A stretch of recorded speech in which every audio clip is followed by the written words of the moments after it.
салом тамошобинони азиз, хулосаи хабарҳои муҳими шанбе 31 июли тоҷикистонро аз пойгоҳи хабари бомдод бароятон пешкаш мекунем. шурӯъ мекунем аз як нигоҳи кӯтоҳ ба сархати хабари муҳими рӯз. дар ин барнома додгоҳ 6 тоҷикро барои занозанӣ бо чеченҳо дар Петербург ба ҳабс гирифт. ҳизби демократ дар саросари тоҷикистон 20 рӯз карантин эълон шавад. омори коронавирус бори аввал шумораи шифоёфтаҳо аз сироятшудаҳо бештар шуд. дар гузашти шаҳрдори собиқи Панҷакен Шодибек Ахмедов нархи шои маҳсулот то 4 сомонӣ фаромад, вале боз 9 сомонӣ шуд. талаби 4 соли зиндон ба блогери тоҷик Караматулло Ҷабборов барои пранк дар метрои Москва. бе ягон медал нокомии Тоҷикистон бозиҳои Олимпии Токио 2020. амрико як постгоҳро дар марзи Тоҷикистон бо Афғонистон бозсозӣ кардааст. дар ду садама дар Рӯдакӣ ва Шаҳристон 2 кас ҳалок ва 3 тани дигар захмӣ шуданд. шантажи як ҷавонзан бо таҳдиди нашри аксҳои маҳрамонааш. ва акнун тафсилоти хабарҳо. додгоҳи ноҳияи Неваи шаҳри Санкт-Петербург рӯзи 30 июл 6 зодаи Тоҷикистонро ки дар пайи занозании шаби 28 июл байни зодагони Тоҷикистону Чеченистон дар назди меҳмонхонаи Белии Ночи дар хиёбони Болшевикҳо дастгир шуданд, бар асоси қисми 1 моддаи 19 Кодекси ҳуқуқвайронкунии маъмурии Русия дар саркашӣ аз иҷрои амри кормандони пулис гунаҳгор шинохта, онҳоро ба муҳлати аз 10 то 13 шабона рӯз ба ҳабси маъмурӣ маҳкум кард. Телеграм-канали хадамоти матбуоти муштараки додгоҳи Санкт-Петербург хабар дод, ки Хушқадам Алимшоев, ки аз ҳама бештар саркашӣ нишон додааст, ба 13 шабона рӯз ҳабси маъмурӣ маҳкум гардида, 5 нафари боқимонда Окимшоҳ Азизбеков, Баҳром Бахтиев, Шамс Оқилов, Назаралӣ Аюбов ва Зайниддин Воҳидов ҳар кадом ба 10 шабона рӯзи ҳабс маҳкум шуданд. онҳоро тибқи ҳушдори ахири Вазорати корҳои дохилаи Русия метавонанд аз он кишвар ихроҷ ҳам кунанд. хадамоти матбуоти додгоҳи Петербург дар шарҳи ин ҳукмо гуфт, 28 июли соли 2021 қонуншиканиҳо ҳангоми дар назди бинои рақами 54 дар хиёбони Болшевикҳо қарор доштанашон ба кормандони пулис саркашӣ нишон доданд. дақиқтараш, дар ҷараёни пешгирӣ аз амалҳои дар қисми 1 моддаи 20 Кодекси ҳуқуқвайронкунии маъмурии Русия майдалбошӣ дард шуда, талаби ба такрори нишон додани ҳуҷҷатҳояшонро қатъиян рад карда, аз нишастан ба мошини пулис низ саркашӣ карданд. аммо хадамоти матбуоти додгоҳи Петербург дар ин бора, ки оё парвандаҳои ҷолиби дигари ин муноқиша дар назди меҳмонхонаи Белии Ночи, яъне зодагони Чеченистон низ баррасӣ шуд ё на, ягон иттилоъе надодааст. ёдовар мешавем, шаби 28 июл соати 21 дар назди меҳмонхонаи Белии Ночи дар хиёбони Болшевикҳо дар шаҳри Санкт-Петербург муноқишаи маишӣ байни зодагони Тоҷикистон ва Чеченистон ба занозании гурӯҳӣ печида бо боздошти беш аз 70 нафар анҷом ёфт. дар натиҷаи занозанӣ ду ҷавон, яке 23 ва дуюми 25-солаи чеченро дар бемористони Мариинская ва пажӯҳишгоҳи ёрии таъҷилӣ ба номи Чанелидзе бистарӣ карданд. сабаби муноқиша ҳанӯз рӯшан нест. айбдоркунандаи давлатӣ рӯзи 30 июл аз додгоҳи ноҳияи Пресняи шаҳри Москва барои блогери зодаи Тоҷикистон Караматулло Ҷабборов, ки 2 феврали соли 2020 дар метрои Москва дар мавзӯи коронавирус пранки ноҷое карда буд, 4 соли зиндон талаб кардааст. Ҷабборов аз 9 феврали соли 2020 инак қариб 1.5 сол боз пушти панҷара қарор дорад. ёдовар мешавем, рӯзи 2 феврали соли 2020 5 ҷавони аз 17 то 25 сола, 3 шаҳрванди Русия, 1 зодаи Қирғизистон ва 1 зодаи Тоҷикистон дар вагони метрои Москва аз истгоҳи Полежаевская ба самти истгоҳи улица 1905 года ҳаракат дошт. мардумро бо коронавирус тарсонида ва дар байни издиҳом таҳлука андохтанд. дар видеое ки пранкерҳо дар интернет нашр карданд, дида мешуд, ки яке аз онҳо, ки дар рӯяш ниқоб кашидааст, якбора дар байни вагон асош меравад ва ба дасту по задан сар мекунад. мардум аввал мехоҳанд ба вай кӯмак расонанд, вале касе аз пранкерҳо мегӯяд, ки вай гирифтори коронавирус аст و از بس که اون وقت مردم تازه از کرونا ویروس خبر یافته بود و از سرایت شده و سخت میترسید، همه از بر وی دور میشوند و برابر به ایستگاه رسیدن مترو ترک واگن میکنند. به گفته تفتیشات این صحنه ها را کرامت الله جباروف نوار برداری کرده در اینترنت گذاشته است. به ضد پرانکرها اول با قسم اول ماده 213 کودکس جنایتی روسیه اوباشی پرونده گشودند، ولی سپس اتهام آنها را به قسم دوم ماده 213 یعنی اوباشی گروهی عوض کردند. همراه جباروف در این پرونده باز دو شهروند روسیه ایساچنکو و ملیخوف نیز هستند. ایدار کننده برای جباروف همچون جزا 4 سال زندان و برای ملیخوف و ایساچنکو 3 سال حکم محبس نظامش عمومی طلب کرده است. حکم پرانکرها روز 2 آگوست اعلام کرده می شود. شودبک احمدوف شهردار پیشین پنجکند و وکیل سابق پارلمان از حوزه رقم 21 پنجکند روز 31 ایول در سن 66 وفات کرده است. در این باره در گروه فیسبوکی پنجکند را دوست می دارم یکی از مأموران این گروه ژورنالیست خورشید فاضلوف خبر داد. بنا به اطلاع او مراسم دفن شودبک احمدوف صبح 31 ایول ساعت 10 در آرامگاه تگ کمر برگزار شده است. شودبک احمدوف 1 ینور سال 1955 در پنجکند به دنیا آمده رشته اگرونومی دانشکده کشاورزی تاجیکستان و سپس مکتب حزبی KPSS در تاشکند را ختم کرده است.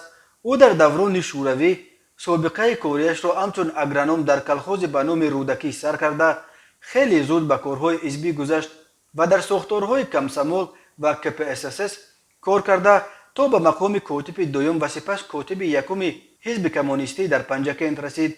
شودبک احمدوف همچنین چند سال در مقام مدیر کل اتحادیه اگرصنایعی زرافشان کار کرده در سالهای 90 یک مدت رئیس شهر پنجکند بود. در انتخابات سالهای 2000 احمدوف از حوزه رقم 21 پنجکند به نمایندگی از حزب کمونیست وکیل مجلس نمایندگان مجلس پایانی پارلمان تاجیکستان انتخاب شد و 5 سال وکیلش عضو شورای مجلس نمایندگان بود.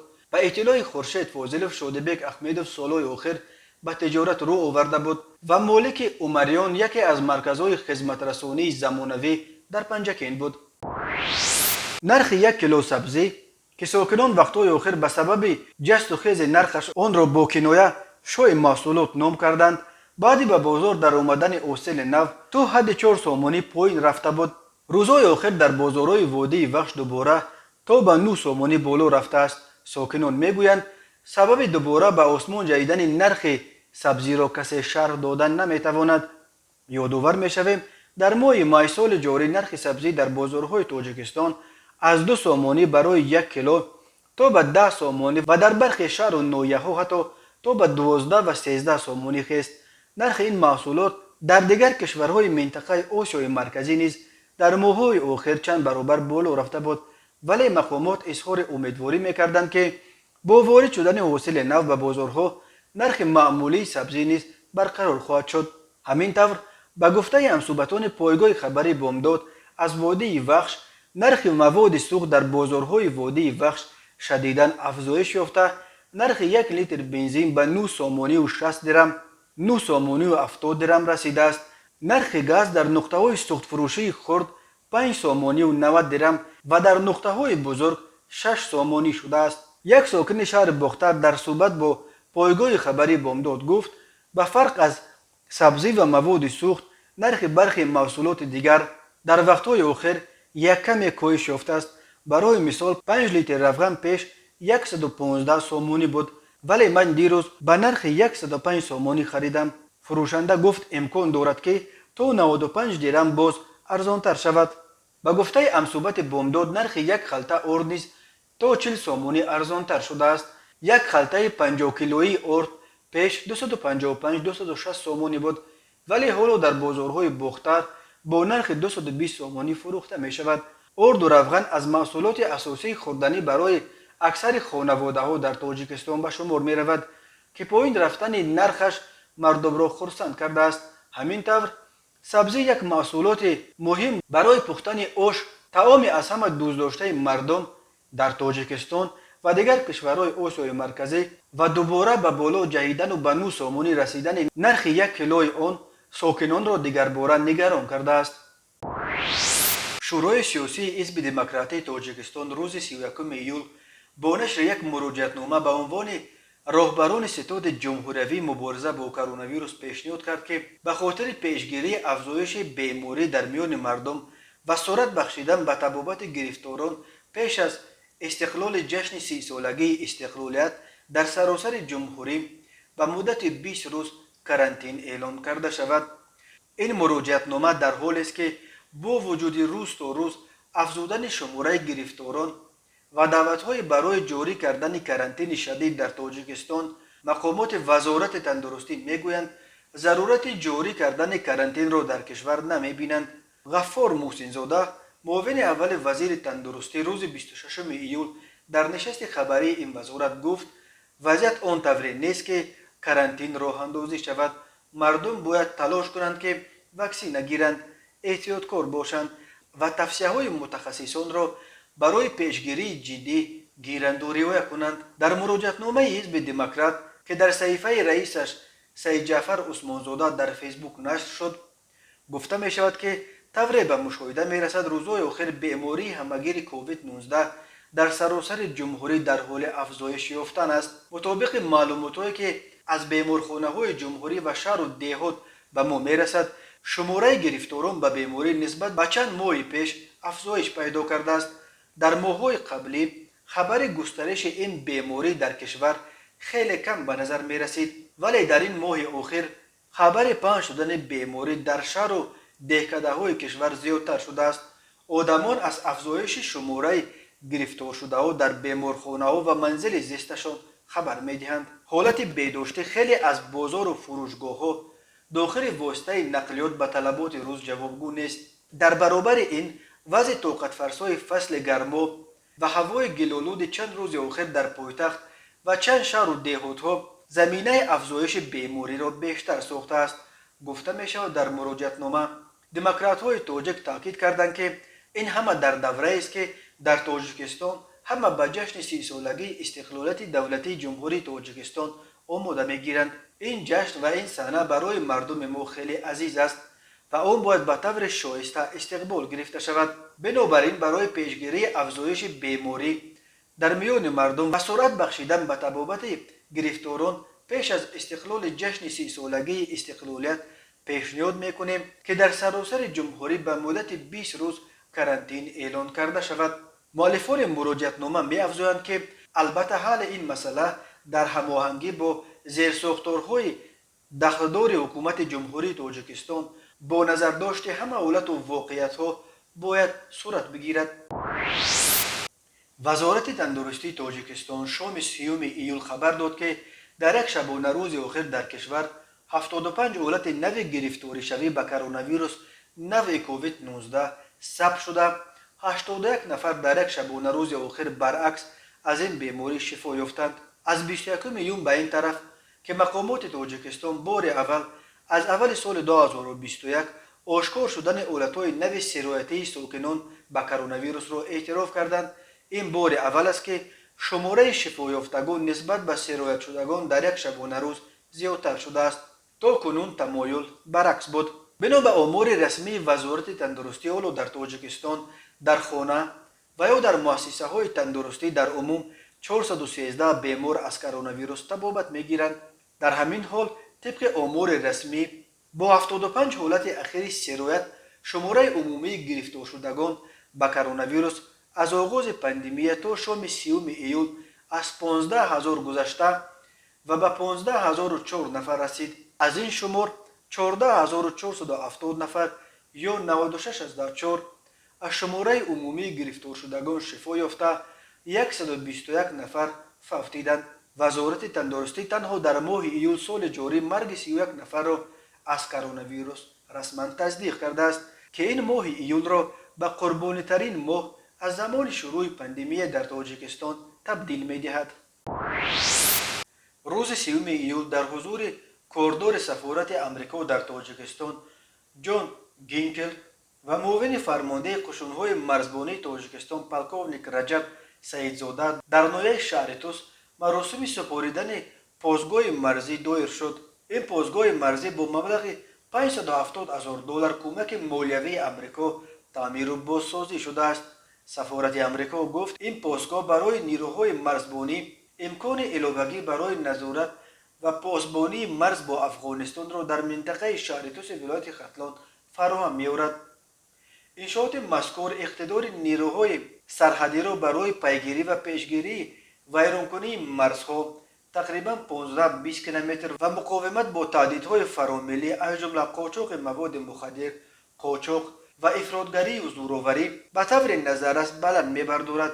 گفته می شود در اطلاعیه رسمی سفارت امریکا میگوید ایالات متحده همچنان جانبدار شریکی با تاجیکستان برای دستگیری صاحب اختیاری، امنیت و نقش آن در حفظ صلح و شکوفای درازمدت در افغانستان می باشد. سفارت یادآور شده است که از سال 2007 این جانب برنامه مبارزه بر ضد مواد مخدر دفتر همکاری‌های عربی به تاجیکستان از جمله برای تجدید یا ساختن یکچند پاسگاه مرزیش به مبلغ بیش از $155 میلیون کمک رسانیده است.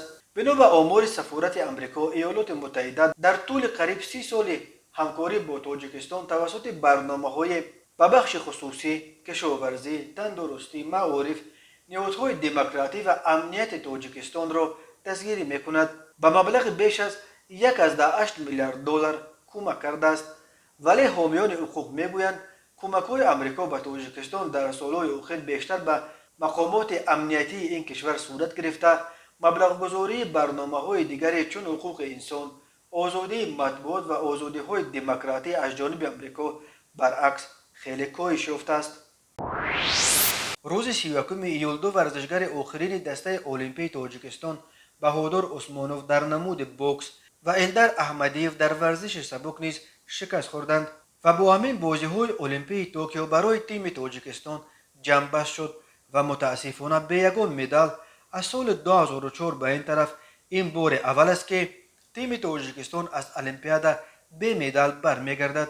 تاجیکستان سال 2008 در پکین 2 مدال نقره و برنجی دیزودوچیان یوسف عبدالسلاموف و رسول باقیف، سال 2012 در لندن 1 مدال برنجی مجدن موزونه چوری و سال 2016 در ریو دی ژانیروی برزیل 1 مدال طلا گرزانداز دلشاد نظرف به دست آورده بود.